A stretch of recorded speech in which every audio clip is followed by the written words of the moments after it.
Bismillahirrahmanirrahim. Assalamualaikum warahmatullahi wabarakatuh. Alhamdulillahirabbil alamin. Allahumma shalli ala sayyidina Muhammad wa ala ali sayyidina Muhammad. Sebelumnya perkenalkan, nama Ane Riantono Kodapi, Ane dari kelas 5E MAK TMI Darun Najah. Dan pada video kali ini Ane akan mengulang tentang materi yang Ane dapatkan pada saat acara Haram 1442 yang dilaksanakan secara online melalui via Zoom. Baiklah, langsung saja materi yang pertama, yakni materi tentang kepengurusan jenazah, dan materi ini disampaikan oleh Ustadz Hendro Rizbiantoro. Nah, dari yang aneh simpulkan bahwasanya kepengurusan jenazah, hal yang terpenting pada kepengurusan jenazah ini hanya ada 4 hal, yakni tentang bagaimana cara memandikan mayit, cara mengafankan mayit, cara mensolatkan mayit, dan cara menguburkan mayit.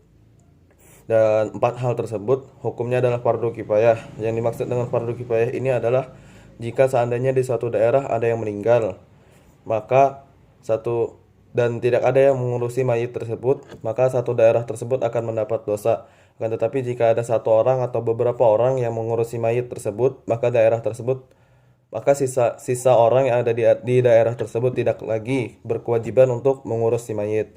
Baiklah, yang pertama tentang memandikan mayit. Jika ingin memandikan mayit ini harus menggunakan air yang suci dan mensucikan, dan juga harus menyiapkan air yang sudah dicampur dengan sabun. Dan caranya sama atau kurang lebih sama seperti cara kita mandi wajib, akan tetapi yang kita mandikan adalah mayat atau badan orang lain dan bukan badan kita sendiri. Nah, jika sudah dimandikan, maka mayit harus dikafankan. Bila ingin mengafankan si mayit, maka kita butuh 5 lapis atau 5 lembar kain kafan untuk mayit perempuan. Sementara untuk mayit laki-laki kita hanya butuh sebanyak 3 lapis atau 3 lembar kain kafan. Jika sudah dikafankan, maka mayit harus segera disolatkan. Nah, cara mensolatkan mayit ini atau rukunnya adalah yang pertama niat, kemudian takbiratul ihram sebanyak 4 kali. Setelah takbir pertama kita membaca surah Al-Fatihah, setelah takbir kedua membaca salawat, setelah takbir ketiga kita membaca doa, yaitu Allahumma ighfir lahu warhamhu wa'afihi wa'fu anhu. Setelah itu takbir keempat membaca doa juga, Allahumma la tahrimna ajrahu wa la taftinna ba'dahu waghfir lana wa lahu. Setelah itu barulah kita salam. Dan setelah kita mensolatkan mayit, maka mayit harus segera dikuburkan. Dan penguburan mayit ini boleh sesuai dengan wasiat si mayit mau dikuburkan di mana, atau sesuai dengan kesepakatan yang telah disepakati oleh keluarga mayit. Itu yang saya dapatkan atau yang saya simpulkan dari materi yang pertama. Untuk materi yang kedua adalah praktik ibadah. Materi ini disampaikan oleh Ustadz Maimun, dan saya menyimpulkan bahwasanya beliau menyampaikan bab taharah atau bab kesucian. Bab kesucian ini sangatlah penting karena itulah syarat jika kita ingin beribadah kepada Allah Subhanahu wa taala. Beliau menjelaskan bahwasanya hadas dan najis. Hadas ada 2, yakni hadas kecil dan hadas besar. Hadas kecil adalah keadaan di mana kita tiada berwudu, seperti habis buang air kecil atau buang air besar atau buang angin. Sementara hadas besar adalah seperti menstruasi, nifas, haid, dan juga habis atau keluar air mani. Itulah air hadas besar. Kemudian najis ada 3, najis ringan, najis muhafafah, yakni najis anak kecil yang belum minum apa-apa kecuali air susu ibunya. Cara membersihkannya cukup dengan memercikan air. Kemudian najis kedua adalah najis mutawasitah, yakni najis sedang, seperti najis kotoran manusia dan kotoran hewan. Cara membersihkannya adalah harus membersihkan najis tersebut sampai hilang rasa, bau, dan warnanya. Kemudian najis yang ketiga adalah najis mughalladhah atau najis berat. Najis ini berasal daripada anjing dan babi. Cara membersihkannya ialah membasuh 7 kali, salah satunya menggunakan tanah. Kemudian beliau juga menerangkan tentang wudu, tayamum, dan mandi wajib. Beliau menjelaskan syarat terjadi tayamum yang pertama adalah jika kita tidak menemukan air. Kemudian syarat yang kedua, bila kita mendapatkan bahaya bila harus menggunakan air, seperti misalkan di dalam hutan ada sungai tetapi sungai tersebut dipenuhi dengan buaya, maka kita boleh untuk bertayamum jika ingin melaksanakan sholat atau ibadah lain. Kemudian Syarat yang ketiga, yakni kita berhalangan menggunakan air, seperti misalkan ada luka atau ada penyakit tertentu di wajah atau di anggota wudhu lainnya. Itulah syarat yang memperbolehkan kita untuk bertayamum, sehingga tidak perlu berwudhu ataupun mandi wajib. Kemudian, mandi wajib, beliau menerangkan caranya, yakni rukunnya adalah yang pertama niat, kemudian menyampaikan air ke seluruh tubuh, mulai dari kepala, bawah rambut, kaki, tangan, dan lain sebagainya. Itu yang saya pelajari dari materi kedua. Kemudian materi yang ketiga, yakni materi tentang sirah nabawiyah yang disampaikan oleh Ustadz Haji Imam Khairul Anas. Pada materi ini beliau menjelaskan atau menceritakan tentang kejadian-kejadian pada bulan Ramadan di masa-masa Rasulullah Shallallahu Alaihi Wasallam. Kejadian yang pertama yakni turunnya Al-Quran atau nuzulul Quran, yang dimana nuzulul Quran ini turun pada bulan Ramadan. Bahkan bulan Ramadan sendiri dikatakan bahwasanya adalah bulannya Al-Quran. Syahrul Ramadan alladzi unzila fihi Al-Quran. Bulan Ramadan adalah bulan yang dimana diturunkannya Al-Quran. Kemudian itu peristiwa yang pertama. Kemudian peristiwa yang kedua, ada yang namanya perang Tabuk, yang dimana perang ini dimenangi oleh Rasulullah SAW. Dan juga ada kejadian ketiga, yakni Fathul Mekah atau pembebasan Mekah. Dan beliau juga menceritakan tentang Jabal Nur, yakni gunung yang ada di Mekah, tepatnya di daerah Hejaz. Dan di gunung tersebut ada Gua Hira, dan disitulah lokasi pertama diturunkannya Al-Quran, yakni surah Al-Alaq 1-5. Kemudian beliau menjelaskan Masjid At-Taubah, yakni masjid yang dibangun pada bulan Ramadan tahun 9 Hijriah, atau lebih tepatnya pada masa perang Tabuk. Dan disitulah Rasulullah SAW pernah sholat kurang lebih 10 malam. Kemudian juga pembebasan Mekah atau Fathul Mekah. Hal ini terjadi karena ada koloni kaum musyrikin yang menyerang daripada kaum muslimin di Mekah, sehingga Rasulullah SAW memerintahkan sahabat untuk setidaknya bersiap untuk berperang. Dan alhamdulillah Rasulullah berhasil menaklukkan Mekah dan membersihkan Mekah daripada berhala-berhala dan praktik kemusyrikan lainnya. Kemudian ya, itu yang saya dapat dari materi ketiga. Kemudian materi keempat adalah tentang training motivation yang disampaikan oleh Ustadz Haji Mardani Azhari. Pada materi kali ini beliau banyak menyampaikan sesuatu, tetapi tidak banyak yang dapat saya simpulkan.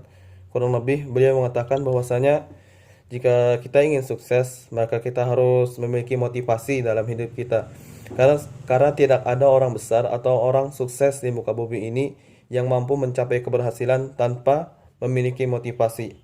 Beliau juga mengatakan bahwasanya lingkungan rumah mengajarkan apa yang harus dibaca. Maksud beliau, lingkungan kita atau lingkungan sekitar kita lah yang paling mempengaruhi kehidupan kita. Memang benar orang tua yang mengajarkan kita, akan tetapi yang paling mempengaruhi adalah lingkungan kita. Kemudian beliau juga mengatakan bahwasanya lisan dan perilaku harus equal agar yang mencontoh kita tidak kebingungan. Maksudnya adalah jika kita mengatakan sesuatu, maka itu jugalah yang harus kita lakukan. Jangan kita mengatakan sesuatu tetapi kita melakukan hal yang sebaliknya.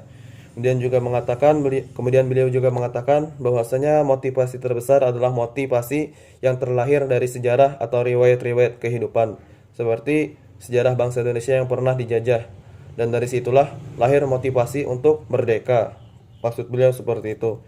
Kemudian beliau juga mengatakan bahwasanya jika kita ingin mengetahui motivasi seseorang, maka kita harus memperhatikan bagaimana cara dia berbicara atau bagaimana cara dia bersuara, dan kita harus memperhatikan bagaimana cara orang tersebut berjalan.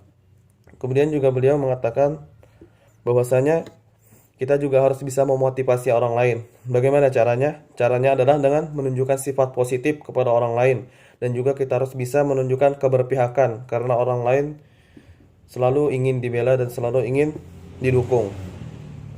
Kemudian beliau juga berpesan agar kita selalu menghindari sikap mengeluh dan selalu memperhatikan setiap perkataan yang keluar dari mulut kita maupun setiap perkataan yang ada dalam hati kita. Itulah yang saya dapat dari apa yang beliau sampaikan.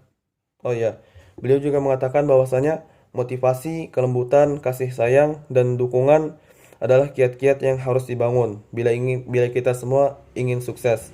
Dan beliau juga menyampaikan bahwasanya hidup adalah tentang bagaimana kita belajar dari sejarah. seperti yang tadi, bahwasanya seperti contohnya tadi bahwasanya bangsa Indonesia pernah dijajah. Oleh karena itu, kita harus belajar jangan sampai kita dijajah lagi oleh bangsa lain.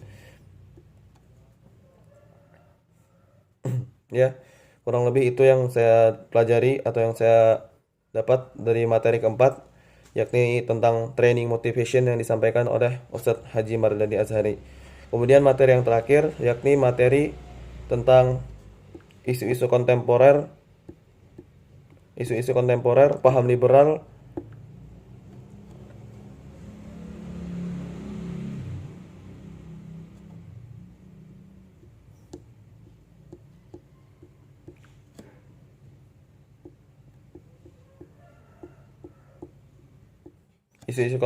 paham liberal, sekuler, kapitalis, ormas Islam, aliran keagamaan, aliran sesat, dan LGBT.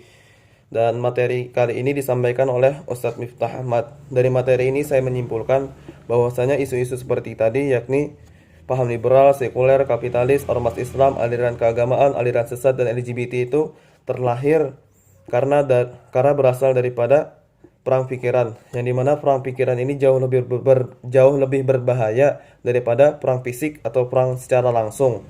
Karena perang secara langsung atau perang fisik itu terjadi karena adanya perang pikiran. Sementara perang pikiran ini sangat menghasut, adalah perang yang menghasut terjadinya perang fisik.